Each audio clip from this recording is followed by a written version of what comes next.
Greetings and salutations, everyone. I hope everyone is doing well today. Today I've got some terrifying encounters to just keep going through October with.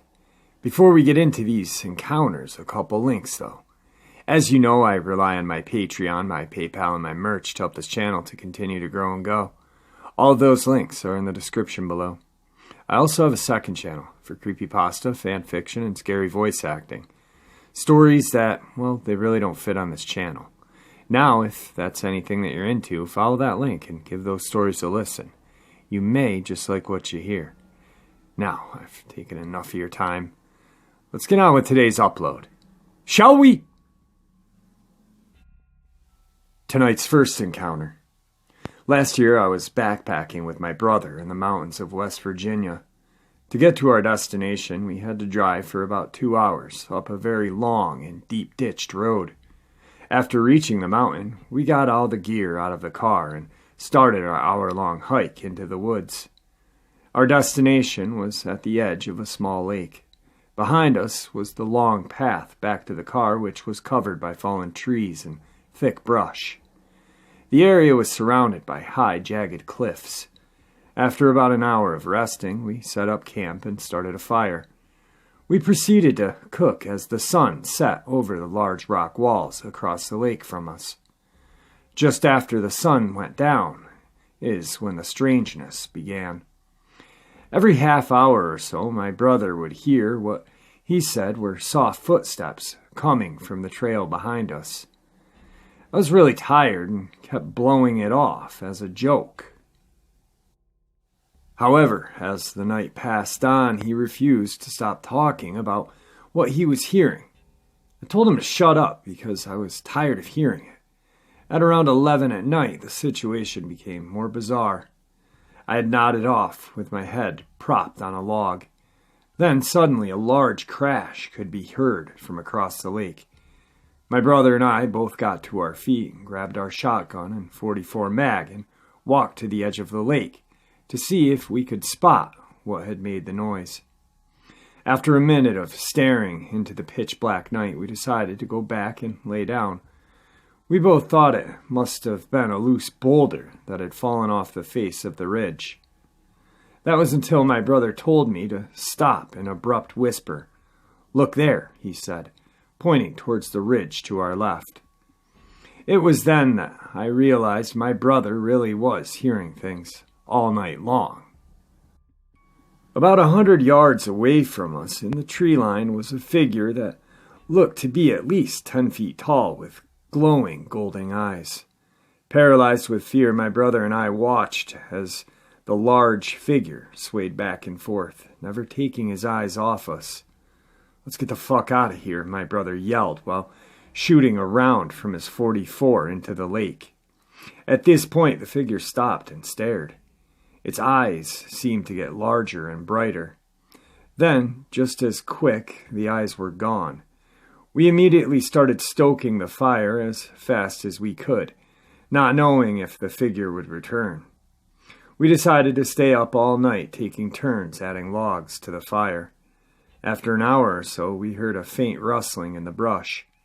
The rustling then stopped, when all of a sudden this thing roared out of the most terrible scream that we had ever heard. We grabbed our guns and gear. It was time to leave. We both started to sprint into the darkness with our lights turned off. We ran into the woods for at least 10 minutes until the two of us were out of breath and stopped. We turned on our lights to find the path and listened for the creature. It was moving towards us. We could hear the pounding of footsteps and branches snapping. This time the lights stayed on as we ran non-stop, tripping over obstacles until we reached the car. The two of us threw our gear into the vehicle and locked the doors behind us. My brother was shaking with fear and fumbling for the keys. Just as he got the keys into the ignition, a loud scream from the creature blasted from the darkness. He started the car and gunned it. I don't know what the fuck that thing was. All I can say is that I will never return to those woods to find out. Tonight's second encounter. I don't like the term researcher, so I would say I'm a Bigfoot enthusiast who has read a ton of books on the topic, seen every documentary, listened to many Sasquatch podcasts, and have backpacked into what I consider a very active area in North Georgia. Haven't seen a creature, but I had 2 unbelievable experiences this year. The first experience happened at a campground. I was awakened at around 4 a.m. by a pack of howling coyotes. About 3 seconds after the coyotes started howling, all of a sudden this roaring Yahoo type of scream that sounded like it was coming from all sounds completely drowned out the coyote. It was so loud and powerful that I could feel the vibrations coming through the ground, through my sleeping bag, clearly. Nothing I had ever heard before. I've heard other people describe the loud roar sound with these creatures, coupled with the fact that I have studied this mystery for so long. I knew right away that it had to be a Bigfoot. This roar was so loud that the creature couldn't have been more than 100 yards from me, which is a little strange in itself because one side of the campground was a pretty busy road, but nonetheless, the area in general of this campground is surrounded by forests. The second experience happened 30 days later, once again not far from where the first experience occurred. This time I was staying at a second campground that was much more secluded and deeper in the forests of North Georgia. It was around 6 at night. I and other campers were standing around talking about some of the hiking we had done earlier that day. Other people were out and about getting their campfire started. Also, there was a campground host who was walking around introducing himself with a clipboard, making sure people had paid, and also joined in the conversations. It was at this time that all of a sudden, roughly 50 yards uphill, on the ridge overlooking the campground, a tree comes crashing down. Moments after the tree had hit the ground, I and all the others were standing around talking, heard what can only be described as a loud, guttural grunt. The kind of grunt you would hear out of a silverback gorilla. All of us were startled, and were asking each other what the heck crashed that tree and then made that deep grunt sound. One of the other campers even mentioned that it was probably a Bigfoot. The other campers laughed, but I didn't think it was too funny because if one of those creatures was nearby, we possibly could be looking at a very dangerous situation. Thankfully, nothing happened after that, but here's where the story gets really weird. At the back of this campground is a dirt road. This road can be used for hiking or traveling during hunting season. One of my favorite things to do when I'm backpacking or camping is to wake up early, get a fire going, and have a nice hot cup of coffee. I got up that morning around 6, got the fire going, and made fresh coffee. As I was sipping my coffee out of the dirt road at the back end of the campground comes this white SUV, completely blacked out with a big, huge sticker of Patty silhouette stuck on the back window. Me, being the believer in the existence of these creatures, have a few similar stickers on my back window. So I took what I was seeing as a friendly visit from a fellow Bigfoot enthusiast. I took it upon myself to casually walk up and say hello and see if there was anything we could talk about regarding any creature activity in the area. As I approached the driver of the SUV, rolled down his window, went about halfway, and I immediately noticed something odd. First, there were 2 guys in the SUV, and they were both dressed in full tactical gear. 2 AR-15s on a gun rack at the back of the interior, with both gentlemen having military-styled boots, pistols at the ankle, black beanies, and sunglasses. I mean, these guys were completely decked out like law enforcement would be. but there was no badge, just complete tack dress from head to toe. Then I playfully asked, "Are you guys looking for Bigfoot?" The driver of the SUV then said to me, "Why do you ask?" I repeat, "I see the Bigfoot sticker on the back of your vehicle. I have a couple of those on my back window of my car as well."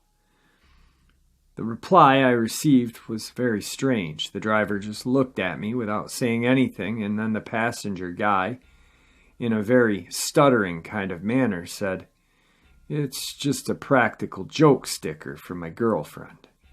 After that response, the driver then stepped on the gas and out of the campground they went.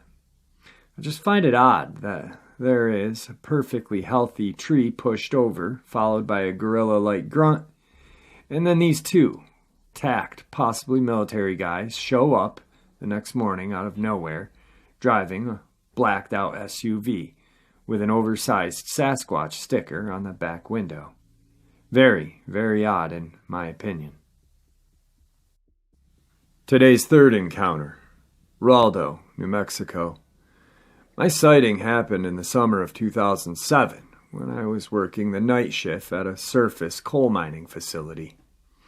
I used to drive a coal hauling truck, which was pretty huge and required a series of steps just to climb into the cab.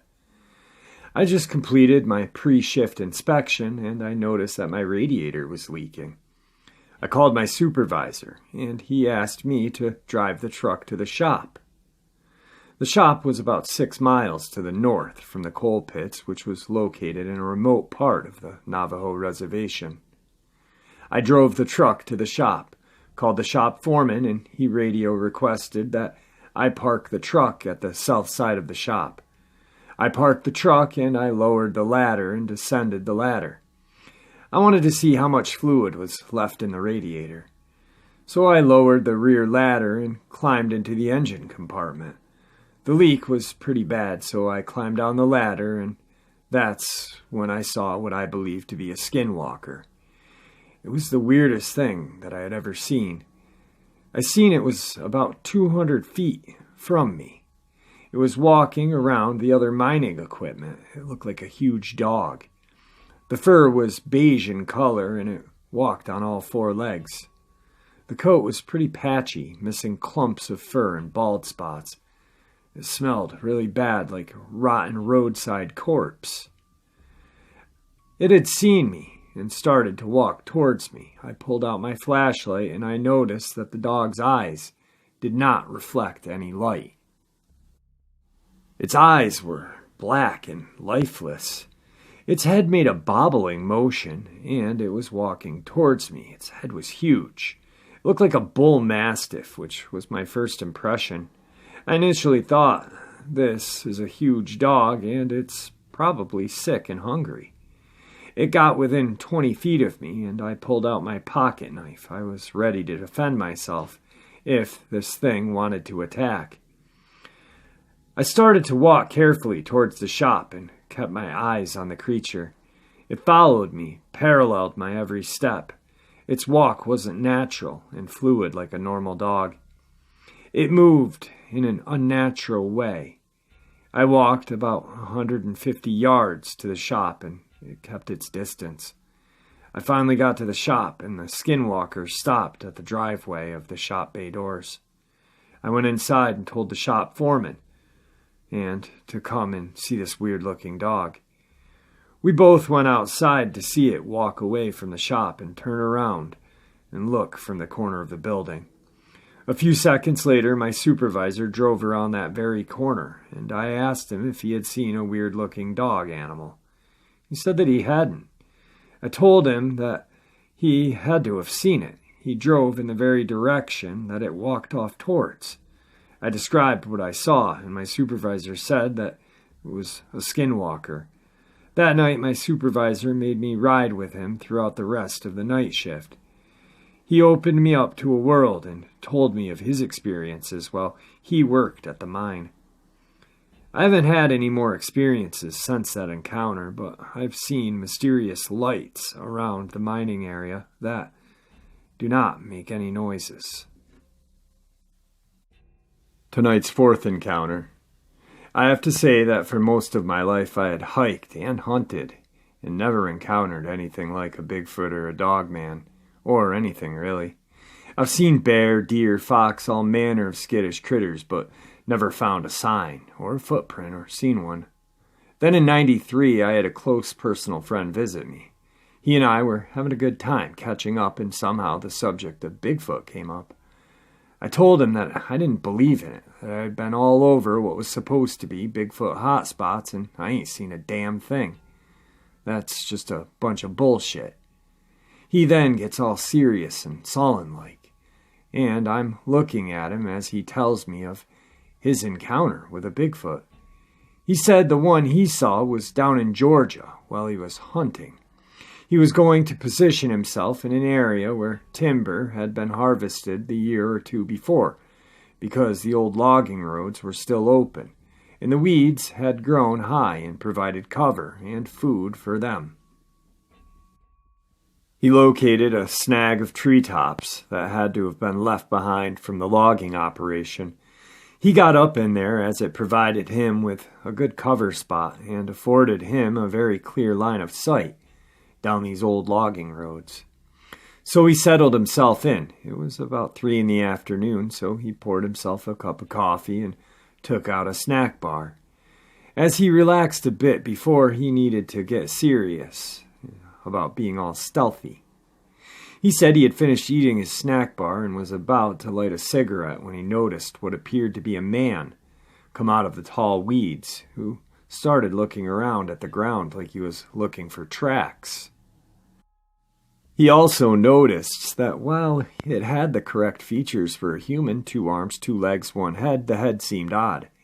He described it as not having a discernible neck, and the trap muscles looked like they went to where the ears should be on a normal person. He sort of thought that was odd, but at this point he's still under the impression that it's just another hunter, and he's all bundled up. It is the mid-30s.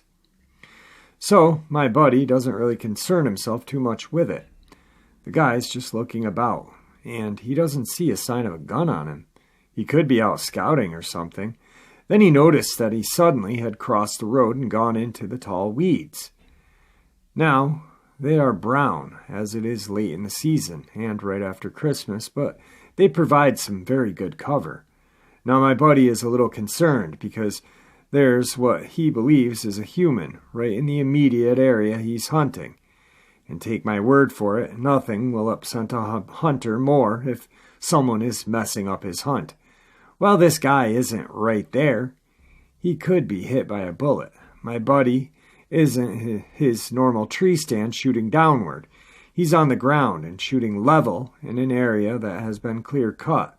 Now, at this point, my buddy is trying to decide if he needs to relocate, just leave or what, because it was going to be time for the deer out here to be headed back into the woods, and if he's going to get a good shot at them, then he needs to be ready. And he can't see where that damn guy went. Then all of a sudden he hears some kind of commotion coming from the weeds. He's not sure what it is, but he can hear a quick cry and a grunt-like noise. Then he sees at least 20 deer bust out of the brush like mad. He said they were running like the very devil was after them. Of course, all he had in his hand was his cup of coffee, and by the time he threw it down, grabbed his rifle, all the deer were gone. If that son of a bitch comes out, I'm going to have words with him. He was pissed. Anyway, he didn't have long to wait. All of a sudden, he heard something coming through the weeds, and he was watching to see where he came out. Mind you, he still had his rifle up and was scanning up and down the road, nearest to where he heard the noise. Just then, out he popped, only the man was a good deal closer and looked a lot bigger. Then he realized that this guy was wearing a fur coat, and damn if he didn't have a deer over his shoulder. Not just a small deer, but a pretty damn good-sized female. He assumed it was a female because he didn't see a rack on it. Now, when it came out, he was on the left of it, and the deer was over his left shoulder, so he can't see its face. Anyway, just as he's about to stand up and call out to him, the damn thing turned to the left. And when he did, He said he thought he was seeing things. It was no man, and it looked around like it was making sure it was alone. He said he almost messed his pants up because the thing looked right at him, and the pile he was in, and then back the other way again. When it did, he looked through his scope and got a great look at it. It wasn't an ape, but it looked like it had larger than human features, a very prominent brow ridge and a flat nose. He said it looked like it was covered in fuzz or very short hair. At least it didn't look like skin. In a flash, he realized he could take it, and he only had a couple of seconds to really make up his mind to shoot or not. Now, right or wrong, he opted not to shoot unless it came after him, which it didn't. But right as he sorts to relax, this thing lets out a scream that scared the hell out of him. Now, mind you, it's standing about 50 feet from him, and he's looking through his rifle scope, and it just lets out this blood-curdling scream. He watched it look up and down the roads both ways, and quickly, as a flash, it took off carrying a whole deer like it was nothing. According to him, the deer was apparently dead, as it made no movement or effort to get away as it was held, and in seconds it was gone. Now I know this story sounds an awful like many other stories here, but all I can really tell you is this story resounds with me. I knew this fellow, and when you know someone, I mean you really know them, you know when they're not messing with you, and when they aren't. I could clearly see this wasn't a joke. He was dead serious. He and I had hunted together. He used to teach me tracking and some survival techniques, and we were friends.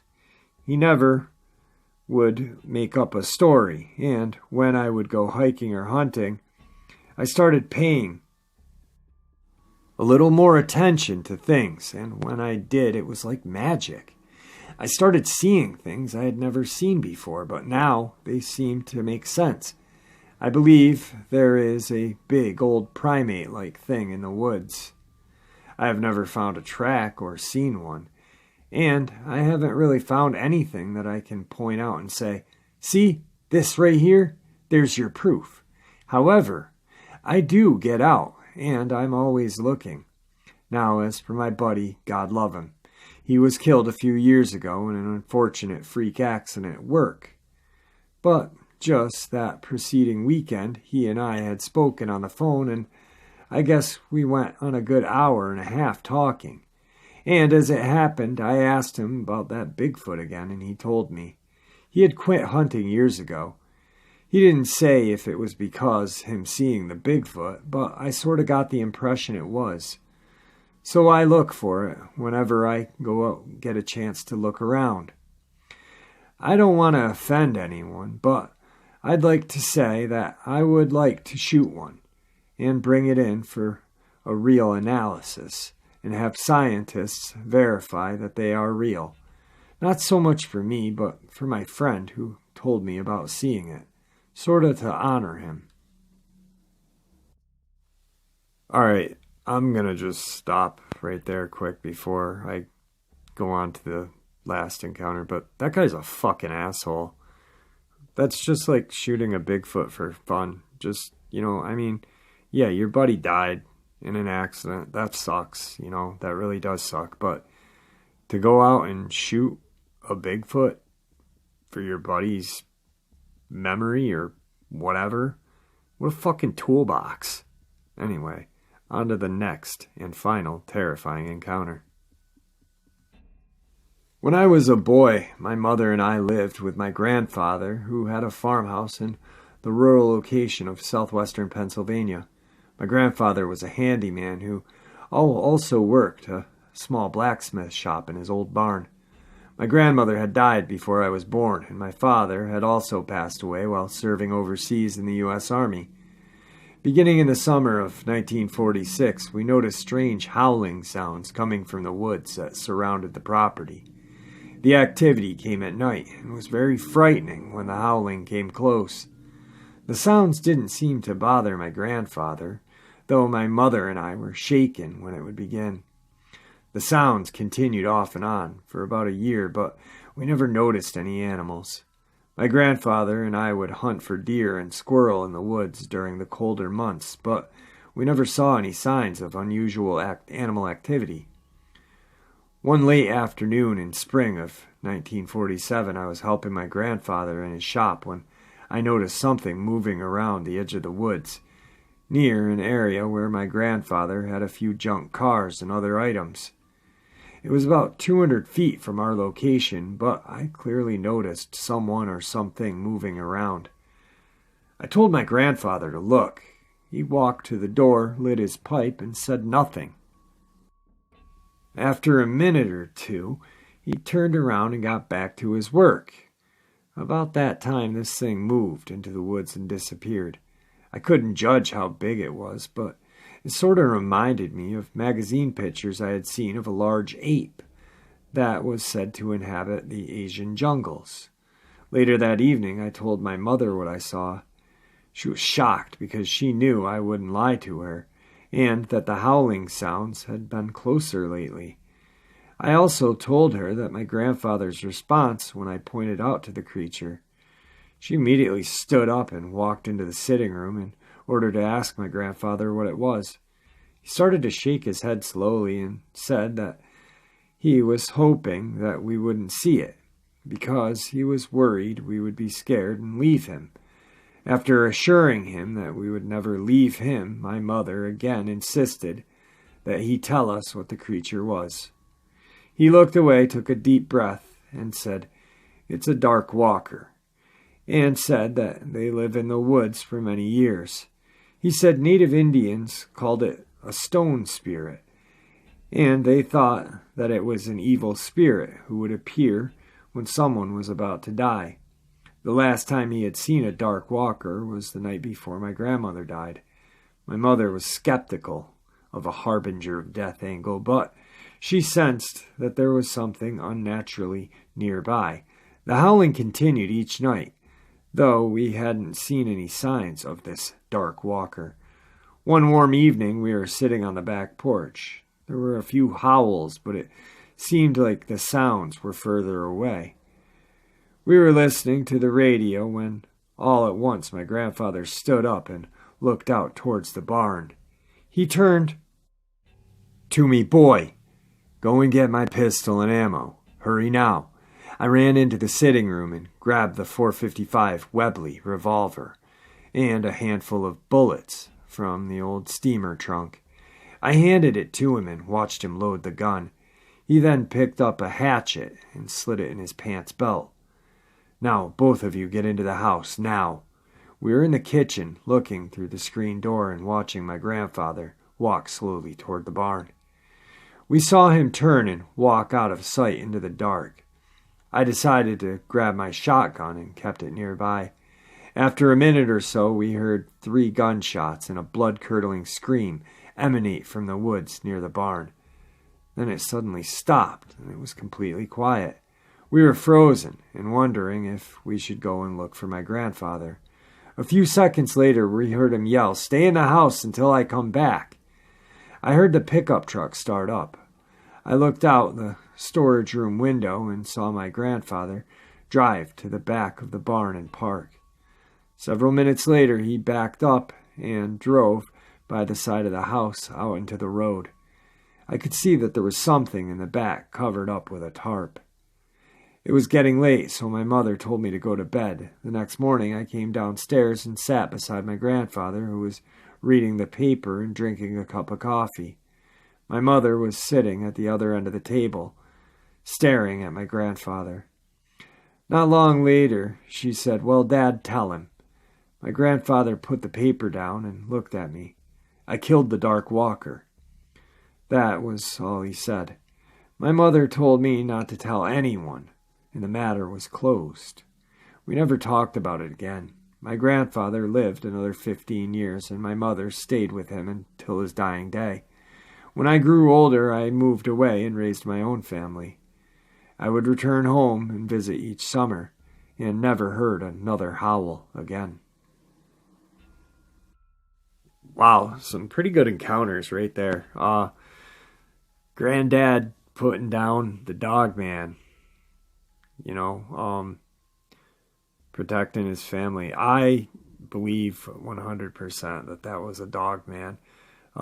Just going by talking to family members who live on the res, who actually, my great uncle has spoken to me about Sasquatch a couple times when I was younger, and they're considered good spirits. I would think that the Dogman would be considered an evil spirit and possibly the harbinger of death, because they're going to kill you when they see you, possibly. Well, hopefully not. Pretty good encounter. The one prior, that guy was a prick, man. I'm sorry, I didn't mean to, but great encounter that his buddy had. It shows the strength of the Sasquatch.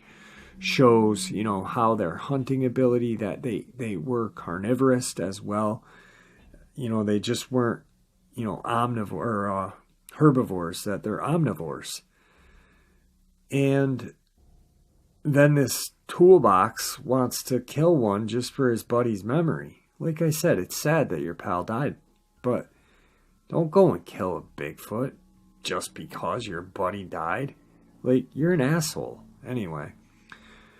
The skinwalker encounter is absolutely terrifying. I mean, God, skinwalkers are just creepy as all shit.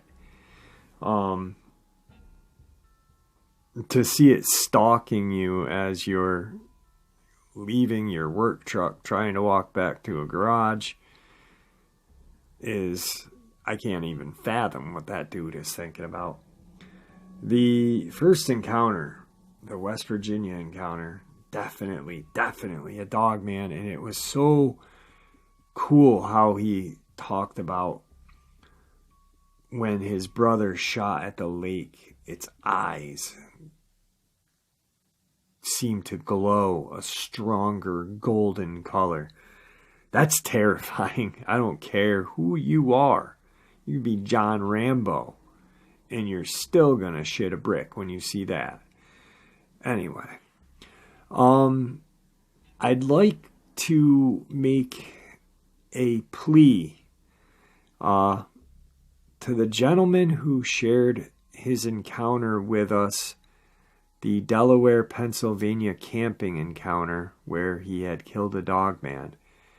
I've emailed him many times since he shared his encounter and since he said he was going to kind of lay low for a while. Well, I've waited and I emailed him. Luke has even talked about this, like he thinks that the government agents are there to protect him rather than get him in trouble. If this is you, please, and if you hear this, please send me an email so I know you're okay. I'd love to have you on the show. I'd love to hear if anything more has happened. But I really want to know if you're okay or not. So please, if this is you and you know who you are, send me an email so I know you're okay. All right, guys.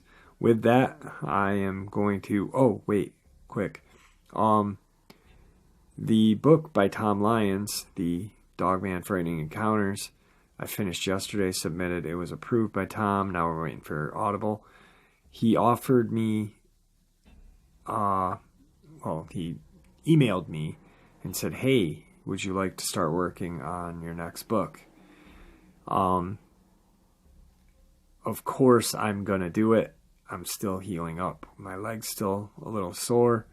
So I am going to be doing a second audiobook, guys, which is very cool. And I'm very excited about. So hopefully, I'm going to email him probably tomorrow and say, let's get this going. I told him Monday, send me the offer. But if he sends me the offer this weekend, I can accept it and get started on it. I was a little hesitant about doing an audiobook because I didn't want it to interfere with the channel. But it didn't. It really didn't. It didn't take up much more time than me working on my channel. And it was a fun learning experience too. So, yeah. Anyway, I hope you guys enjoyed tonight's upload. And with that, I'm going to bid you guys farewell.